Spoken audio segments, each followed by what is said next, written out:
Hi, I'm Kranti Samar. You're watching Overdrive. Today, in this conversation, we are going to talk about certain topics which I think we are approaching it from a very different angle today. Why? Because we will be talking about electric vehicles, we will talk about hybrids, and we are having this discussion with Mr. Vikram Gulati, who's the Executive VP Toyota India. And if you follow the EV conversation, the hybrid conversation in India, you know what Toyota's thoughts are. Thank you so much, Gulati-san, for taking out time for us. And first thing first, right now, I wanted to start with EVs and hybrids, but we should talk about the rare earth metals thing. We are all kind of trying to understand what's the scenario like. So if you could share some thoughts on that. Yeah, it's been an issue that's been in the news for some time now. There has been some regulation vis-a-vis the export of rare earth and rare earth magnets, and these are critical parts that go into not only vehicles but also have multiple applications across sectors.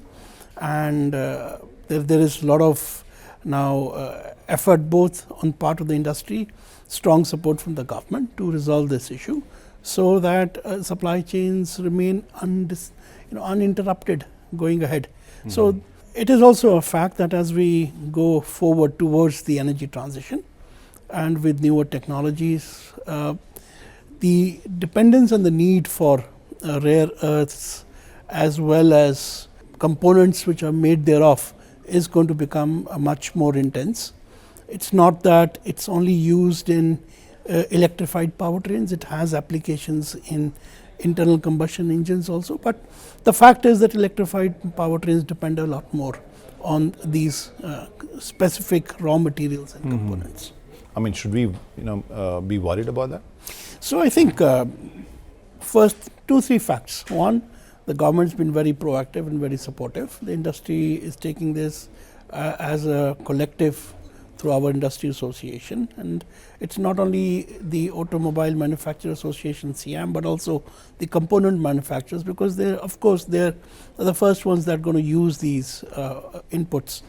So the industry along with the government, of course, is working towards resolving this issue. As of now, in terms of impact, it's hard to say because it varies from OEM to OEM, from supplier to supplier. There are mitigation strategies that various companies would be deploying. So it's very difficult to say right now what the impact would be for on a very generic term basis. Mm-hmm. And should we also look at make our industry more self-sustaining and focus the way many Japanese manufacturers because they went through similar kind of experience with Chinese suppliers. So now we should also relook at our strategy, how we look at rare earth metals. I think this just reinforces the fact that the focus of the government and the industry has been given to self-reliance cannot be overemphasized. The disruption can come from multiple sources. As we saw in the past, we saw a disruption coming around because of COVID, subsequently because of let's say shipping lanes, and now it's a regulation in a particular country. So the clear message really is that we need to be developing the local ecosystem as far as possible, as practicable as possible, and as fast as possible to avoid such disruptions. But I think there is also a bigger message, and the message is particularly relevant to sectors that are taking up their journey towards energy transition, towards cleaner formats. We also need to look at a much wider set of technologies and energy pathways that can get us to sustainability, because having multiple options itself is a de-risking factor. And here if I'm reflecting on the automotive sector, there are multiple pathways towards a cleaner future, cleaner mobility. There is the entire range of electrified vehicle technologies that use the rare raw materials in different intensities, from strong hybrids to plug-in hybrids to the battery electrics. The entire family, the intensity of need for rare earth metals is varying. Plus, I think in India it's really important to also look at, which could be very strongly aligned to our context, which is alternate fuels, particularly ethanol and government has been talking about this, because the entire ecosystem exists in the country. We are largely self-reliant. We don't need to depend upon either the raw materials or inputs or even the energy. It's all local, and ethanol comes from the agrarian side of the economy. So the fact that we need to look at multiple options towards sustainability journey is also reinforced by this experience. Right. So where do you see Indian market as far as ethanol is concerned? I think if you just look at the recent past, the way it's come up is incredible, and all kudos to the government and its efforts. We were initially looking at a E20 target for blending, that is 20% of ethanol in petrol by 2030, and we've already achieved it 5 years ahead of time, and that speaks volumes in terms of the potential that exists. And this is, in my view, just scraping the surface. If you look at it right now, the ethanol that is being used is from first generation sources, as the term is, which basically means, from looking at it from surplus sugarcane production that is more than sufficient to meet our sugar requirements, food grains which are surplus in nature, some of which were rotting earlier. So this is also, so far the experience has been extremely good.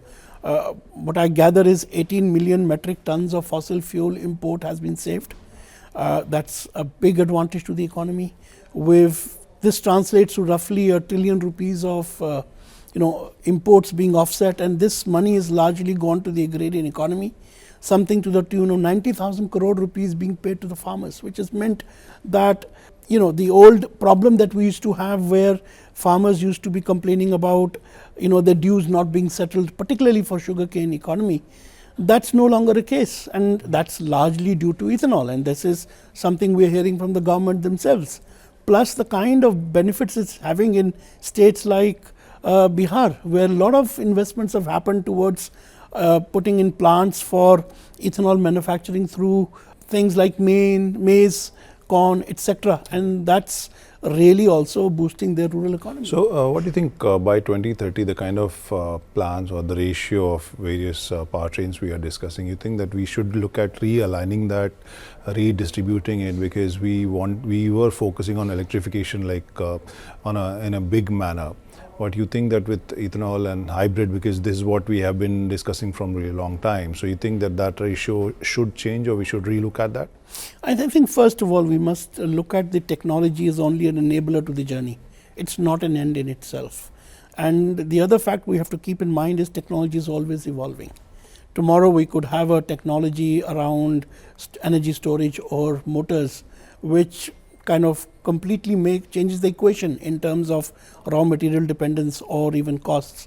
That could change the entire equation. So the bottom line really is, you've really got to look at the best fit for technology for the nation and for the segment. So to my mind, all green technologies are going to be needed. EVs are required going forward, no doubt about it. There would be much faster adoption of EVs in segments like 3-wheelers, perhaps 2-wheelers and buses, in segments which are slightly more difficult like passenger vehicles. The issue is really not clean technology A versus clean technology B. The issue is how fast can we displace petrol, diesel, pure petrol and pure diesel with cleaner options, whether they are battery electric or hybrids or plug-in hybrids or ICE hydrogen or even ethanol. Right. So I think to my mind that's the question, and by having all of this mix, it gives the consumer a much wider choice. And therefore going forward, I think a fair policy treatment, because policy is going to be critical towards adoption of technologies, and that's always been the case, to various sustainable and green technologies is going to allow the consumer to make a better choice, and therefore is going to allow us to achieve our national objectives of lowering dependence on fossil fuel and decarbonization in a much more rapid way. So in this scenario, what do you think we need to put more focus or maybe push for hybrids more? I think all green technologies need to be supported. And the support is required, like I said, not against one clean technology versus the other. It's not about battery electrics versus hybrids. It's really about giving the consumer a choice of a cleaner technology, whether it's a hybrid or a battery electric, or let's say a vehicle running on pure ethanol or CBG, versus him going in for a pure petrol or diesel vehicle, and that's critical because last year we sold 4.2 million cars. Just talking about cars. 2.5 were electrics, 2.4, 2.3 were hybrids. That means 95% of the market remain unaddressed. And that 95% of the market is going to mean that those vehicles are going to be on the road for next 15 years minimum. And they are going to be using traditional fuel. If you step a few years ahead, as per CM forecasts, the kind of vehicles we are going to sell in 2030 would be like 6 million cars perhaps. And if, let's say, we have a forecast that is being currently shared across various forums of, let's say, 10 to 15% offtake of EVs for, let's say, cars, it means still you have 85% of the market which remains unaddressed. And if you convert that into numbers, that's a bigger number than today. And that's why IEA, despite looking into our journey towards sustainable mobility, was forecasting that the energy requirement for cars alone is going to quadruple between the past and 2030. So therefore, the issue is how rapidly can you shift towards sustainable non-fossil fuel future using all options and doing it now, because I think that's the main challenge. You have to do it now and at scale. And current electric car market, how do you see that? I think it will continue to grow. There is a lot of introduction of very good products, new offerings with wider offerings. Obviously, the customer has a wider choice. Infrastructure is also coming up, although it's in nascent phases. And I think that pace will be largely determined by the pace of uptake of infrastructure, as well as things like the evolution of costs over a period of time, because very high level of subvention that exists today cannot go on forever. I think everybody recognizes that. As also in terms of looking at how we can de-risk on the issue of dependence from other markets in terms for inputs that go into these vehicles, because ultimately it's also about increasing the value added in the economy, because we are to achieve a target of $32 trillion economy by 2047. It's going to be largely driven by manufacturing, which means greater value add within the economy, and automotive sector is a very big contributor to that. 6% of GDP and around 40+% towards the manufacturing, and that has to remain. And that's been the case with all major economies. So I think this transition has to be seen in a very holistic manner. It has to be seen with the lens of what is best for our country, our ultimate national goals, which is around economic development, inclusive growth, job opportunities for millions, reducing the dependence on energy import, including fossil fuels, and of course decarbonization. And what's your stand on EVs now, in the sense you still think that they are not the greenest right now or the cleanest right now for Indian market? Well, we don't have a stand that we just go by facts, right? They are green when you look at it from a tailpipe perspective. That's a no-brainer because there is no emission. But when you have to look at it from, let's say, decarbonization, it's a given that you have to look at it from a wider footprint. And the wider footprint includes at least well-to-wheel perspective, which includes the carbon element of the energy as well, not just for let's say electric vehicles, but for all formats. And while today on a well-to-wheel perspective, certain other technologies including hybrids may have a lower carbon footprint as compared to battery electrics, but we cannot forget the fact that we are an economy that's moving rapidly towards widening and increasing our share of renewables. As that share of renewables increases, therefore even the well-to-wheel footprint of electrics is going to come down. There's no doubt about it. But I think for the sake of the goal that we are trying to achieve, we must be dispassionate, measure it against actual facts, and rely on independent sources which are. So what's your measurement? How clean is, I mean, if you compare hybrid versus EV? I would not like to rely on any of this thing. I would just like to, I think for your question to address that, I think I would just like to relate to a study done by Indian Institute of Science, which was commissioned by the Government of India, which says that currently, if my memory serves me right, the carbon emissions from a strong hybrid in the current mix of energy, which is 70% coal fired for electricity generation, is lower as compared to a battery electric. But by 2030, if we are able to achieve our target for renewable energy in terms of generation, not capacity, then obviously it becomes as good or even better. And just one point I'd like to add, and this is very interesting with regard to ethanol. Ethanol basically comes from plants. Plants absorb carbon when they are making, when they are growing, and these plants are being used for making ethanol. So therefore, ethanol is actually carbon neutral. And this is not me saying it, this is not some study, this is actually recognized internationally. Okay. So if you were to take ethanol and run an ICE vehicle itself, it would be very clean from a carbon emission perspective. Not from the regulated emissions perhaps, but from purely carbon emissions, which is a critical issue, it would perhaps be the cleanest, primarily because from the energy side, it is neutral. And when you go in for second generation of ethanol, let's say from parali, which we are burning, right, or bio waste, there actually it becomes negative.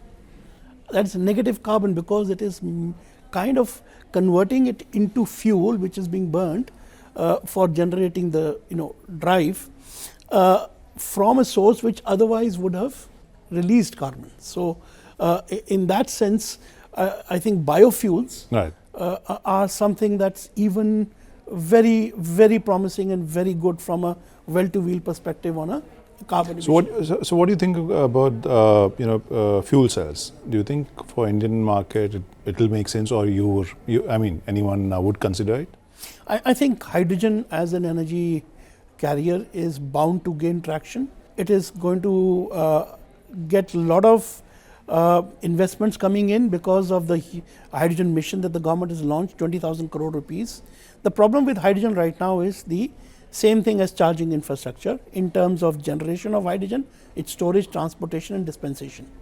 Now with the hydrogen mission coming in and with a lot of sectors that need to do carbon abatement, the difficult to abate sectors like cement, perhaps steel, refining, etc., now needing to lower their carbon footprints, green hydrogen that is generated from electrolysis using, let's say, renewable energy, solar energy, is bound to gain traction and volume and scale.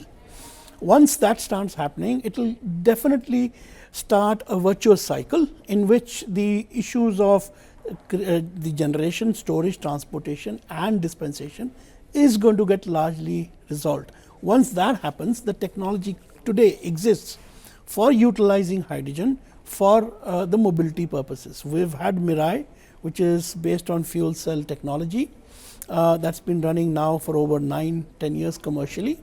There are also options of using hydrogen straight away an internal combustion engine by burning the hydrogen. That's also possible. A lot of people are working on that as well. So there are various possibilities, and I think in the future, especially for larger formats, trucks, buses, large vehicles traveling long distances, hydrogen is really going to become a very interesting and a very viable option. Now let's talk about some products. How are we on the electric product from you, in the sense we have seen your partner almost ready with the EV Tara. So where is Toyota right now? Toyota's been in the electric game for since the beginning. 1994-96, our first electrified vehicle in fact was an electric RAV4 in the US market. So having sold over 26 million electrified vehicles, most of which are hybrids, either strong hybrid or plug-in hybrid, that has given technology leadership in terms of the electric powertrain. Because the electric powertrain is common, whether it's a strong hybrid or a plug-in hybrid or an electric. So we are able to bring in products, clean products, whether it is an electric or any other formats, depending upon each market's requirements and consumer needs. So we have introduced and we are introducing and we will continue to expand the use of all powertrains, including electrics, in our journey towards meeting our environment challenge of net zero carbon by 2050 on a life cycle basis, not on a tailpipe basis. So that's a challenge that we have set for ourselves. And what about Indian market? When are we going to? Well, in Indian market, we'll also see all formats of clean technologies, depending upon the readiness of the ecosystem as well as the consumer requirements. Okay, and how's your partnership going in the sense we see lots of, I mean, the number wise it's doing really well for you with Maruti Suzuki. Are we going to see more products, between, shared between you two? Well, the partnership is a global partnership and it's has multi facets to it, largely driven by complementarity that exists, a lot of synergy in terms of, we bringing in the technology and Suzuki having global leadership on in terms of cost of manufacturing and being really good in terms of small cars. We're in the larger format, so there is a lot of synergy there. It's about learning from each other's strengths, and yes, one part of it is also sharing products.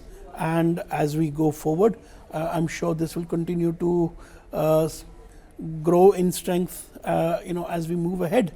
And in terms of products, I'm afraid that's something I can't really share. I know. I wanted to understand if we talk about the original Toyota products, are you also thinking of bringing independent smaller products, because right now you have the Toyota products on a higher segment, rest of the products are kind of shared. So are you thinking of getting smaller vehicles? What's your thought on that? Well, we are basically dedicated towards meeting the need of our consumers, and we continue to study the market very closely, and all options are available.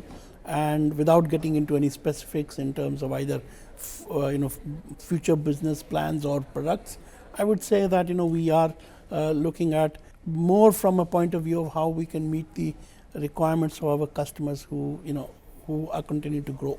And what about sedans? I mean, how do you see that market going? How is Camry doing? You think the Corolla kind of segment still has lots of potential? You can think of going there again. Yeah, I think it's an irrefutable fact right now.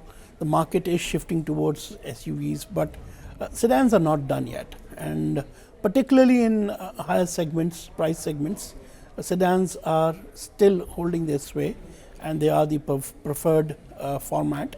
And going forward, I see no difference in the sense that while the segments that are more mass will see perhaps a greater shift towards the SUV body format, but as far as the higher segments are concerned, the sedan is going to be around. Not the entry or mid segment, you don't think? Well, you never know, because it's basically around customer choice, right? So right now SUV is in, and it is increasing, and it is being seen to be growing. You never know going forward how the market evolves. So what kind of changes do you think we'll see in the Indian market in the near future? Well, what kind of trend are you anticipating? Well, I think going forward, one clear trend is going to be towards sustainability, right? And that's determined by multiple factors, including policy. The other trend is going to be around products that are much more richer in features. The market is clearly, showing signs that they of premiumization and wanting to have more and more features in the products.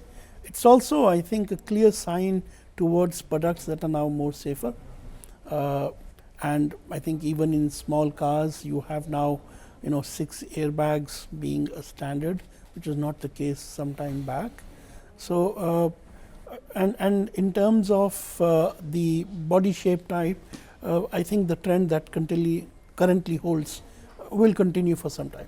If you look at 2025 and if you were in 2020, what kind of trend, what was that trend which kind of surprised you looking at 2025? Anything you can mention? Well, that's a difficult one. One really has to think about it, because if you look at it in automotive space, and I think the fact that hybrids and EVs have shaved off 5% is quite an achievement. If you look at it from a point of view 2020 perspective, because there were hardly any EVs and hybrids, they were just entering the market. Not that 5% is a phenomenal market share, but the fact that this has happened in a time frame, and when you convert it into numbers, that's quite sizable. Cool. Thank you so much and good luck, sir. Thank you so much. Thank you for taking our time.